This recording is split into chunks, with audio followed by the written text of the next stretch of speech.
Hello, good morning बच्चों। अब आज हम लोग अप्रैल वाले सेशन की तैयारी करना स्टार्ट कर चुके हैं। बहुत पहले से भी कर रहे थे, लेकिन अब हम लोग डेडिकेटेड वे से कर रहे हैं। तो अब मैं 2-3 वीडियो जो है PYQ का डेली डाला करूंगा, ठीक है। और वो सारे आप लोगों को क्या करना है, मेरे साथ साथ करना है और करके मुझे सेंड करना है।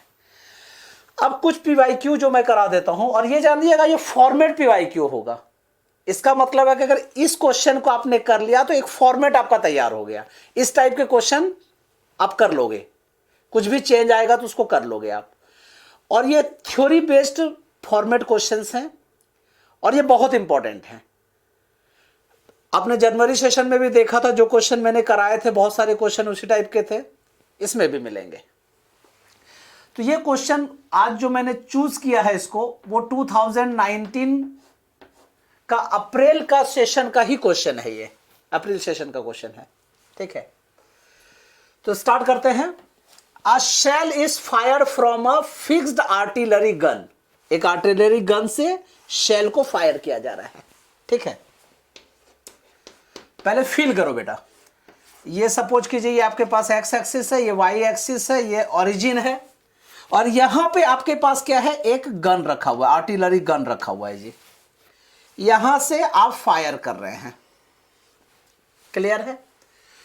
With an initial speed is use such that it hits the target on the ground at a distance r from it. ये r डिस्टेंस है, यहां से इसकी इनिशियल वेलोसिटी u है, ठीक है। If t1 and t2 are the values of the time taken by it to hit the target in 2 possible ways, ठीक है। कहने का मतलब अगर यहां से यहां तक आपने स्ट्राइक किया, मान लो टाइम t1 लिया, ठीक है, और एक बार ऐसा सिचुएशन होगा कि यहां से यहां पे ऐसे स्ट्राइक किया, रेंज सेम है दोनों कंडीशन में, और इस समय मान लो टाइम तुम्हारा t2 लगा, ठीक है। तो कह रहा है कि the product of t1 and t2 is what. t1 और t2 का प्रोडक्ट क्या होगा, ये कैलकुलेट करके दिखाइए। तो ये सिर्फ आप लोगों के लिए है, ध्यान देना। यहां पे बेटा मैं θ1 एंगल लेट कर लेता हूं, कर सकता हूं या नहीं कर सकता हूं? ऑब्वियसली कर सकता हूं यार। यहां पे एंगल क्या है, θ2 एंगल है, यस और नो। अब θ1 एंगल पे जब आप थ्रो करते हैं तो उस समय जो टाइम लग रहा है वो t1 है, और जब θ2 एंगल पे थ्रो करते हो उस समय में टाइम कितना है, t2 है। कहने का मतलब एक बार नीचे नीचे सेल चला गया, एक बार ऊपर से जाके हिट किया है, तो टाइम जो है दोनों में अलग अलग लग रहे हैं। t1 t2 एंगल दोनों का अलग अलग है। तो कह रहा है कि प्रोडक्ट ऑफ t1 और t2 निकालिए। मैं ज्यादा लैंग्वेज में लिखूंगा नहीं। जब θ1 एंगल था तो टाइम t1 था, जब θ2 एंगल है तो टाइम t2 है। ये लैंग्वेज में आप लोग लिख लीजिएगा घर में। अब तुम कहोगे सर t1 क्या होगा, तो क्या फॉर्मूला होता है बेटा, 2u sin θ by g। तो 2u sin θ1 upon g, yes और नो। अब इसी तरह से t2 इज इक्वल टू क्या होगा, 2u sin θ2 अपॉन g। देख लीजिए g की वैल्यू भी सेम है, u की वैल्यू भी सेम है, यस और नो। लेकिन यहां पे आप देख रहे हो ना, रेंज दोनों का सेम है, रेंजेज आर सेम, क्योंकि ये जो r है ये दोनों क्या है, यहां से यहां तक ये सेम है दोनों शेल के लिए। फर्स्ट टाइम सेल जो फेंका था मैंने θ1 एंगल पे, उस समय भी जो रेंज था, सेकेंड टाइम जो फेंका था θ2 एंगल पे, उस समय भी रेंज सेम था। तो रेंज का फॉर्मूला क्या होता है, u square sine 2θ by g, yes और no. So u square sine 2θ1 by g is equal to, you can write here u square sine 2θ2 by g, yes और नो। इस g और g को कहिए भैया आप गेट आउट हो जाओ, u स्क्वायर को बोलिए आप जाइए जनाब। अब यहां क्या बचा, sine 2θ1 is equal to sine 2θ2, yes और नो। अब यहीं पे गेम है। बहुत बच्चे कहेंगे कि सर साइन को अगली साइड शिफ्ट करके साइन इनवर्स कर दीजिए, 2θ1 इक्वल टू 2θ2, θ1 और θ2 इक्वल कर दीजिए। गलत कॉन्सेप्ट, ये रॉन्ग कॉन्सेप्ट है। क्यों? क्योंकि θ1 और θ2 यहां पे इक्वल हो ही नहीं सकता है, क्योंकि जब यहां पे आपने थ्रो किया है तब तो एक ही बार प्रोजेक्शन हो गया ना। इसका मतलब दो अलग अलग दिखाने के लिए आपको क्या करना पड़ेगा, फॉर्मूला लगाना पड़ेगा। साइन 2θ1 अगर साइन 2θ के इक्वल है तो 2θ1 इज इक्वल टू क्या होगा, 180 माइनस 2θ2, यस और नो, क्योंकि sine 180 minus theta is equal to sine theta. ठीक है, अब देखिए 2 को कॉमन लेके भगा दीजिए, तो theta 1 is equal to 90 minus theta 2।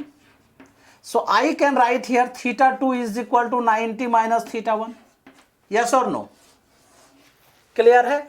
अब दो थीटा के बीच हमने रिलेशन निकाल लिया, एस्टेब्लिश कर लिया, लेकिन तुम कहोगे कि सर मुझे चाहिए तो कुछ और, T1 T2 चाहिए हमें। ठीक है, तो हाँ भाई कोई दिक्कत नहीं है, T1 T2 चाहिए तो T1 और T2 को दोनों को मल्टीप्लाई कर लीजिए। T1 क्या है, 2u sine theta 1 upon g into 2u sine theta 2 upon g. Yes और no, so you can write here 2 into u क्या हो गया, यू स्क्वायर, अब साइन और उसके बाद 2 इंटू 2 4 कर दो, ज्यादा अच्छा रहेगा। ठीक है, 4u square sine theta 1 into sine 90 minus theta 1 upon g square. Yes और नो, थीटा 2 के जगह हमने 90 माइनस थीटा 1 पुट कर दिया। Sine 90 minus theta 1 cos theta 1, तो मैं थोड़ा सा ना स्टेप वाइज और बढ़ा के करता हूं। ठीक है, लेकिन पेपर में इतना डिटेल नहीं करना है आप लोगों को, वो फटाक से आंसर देना है जी।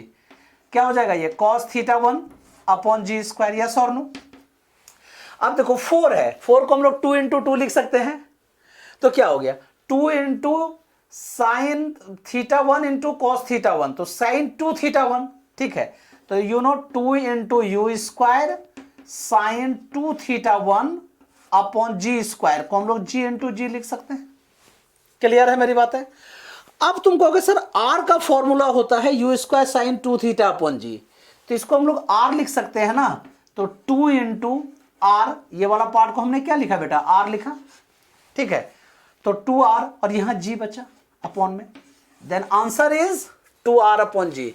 सो your answer should be B number. Clear है। अब इसी तरह से मैं एक क्वेश्चन आप लोगों को देता हूं, थोड़ा होमवर्क देता हूं कि आप लोग क्या क्या करके मुझे भेजोगे। ठीक है, आप लोग सबका ना फॉर्मूला मुझे जरूर कमेंट कीजिएगा। ठीक है, कि अगर हम लोग थीटा एंगल पर फेंक रहे हैं तो टाइम पीरियड का फॉर्मूला क्या होगा, रेंज का फॉर्मूला क्या होगा। ठीक है, और हाइट का फॉर्मूला क्या होगा, मैक्सिमम हाइट का फॉर्मूला क्या होगा, मैक्सिमम रेंज का फॉर्मूला क्या होगा। ठीक है, और किस एंगल पे, डिफरेंट एंगल पे हम लोग फेंकते हैं जिसके कारण रेंज सेम होगी। ठीक है, ये सारा थ्योरी मैंने पहले करा दिया है, तो आप लोगों को ये सारे चीज को कमेंट करना है। तुमको अगर सर उतना लिखने में दिक्कत होती है तो मेरा नंबर ले लीजिएगा, दीपक वाला। ठीक है, जो फ्लैश हो रहा होगा ऊपर में, उस नंबर पे आप लोग व्हाट्सएप भी कर सकते हैं। कमेंट जरूर करना मुझे।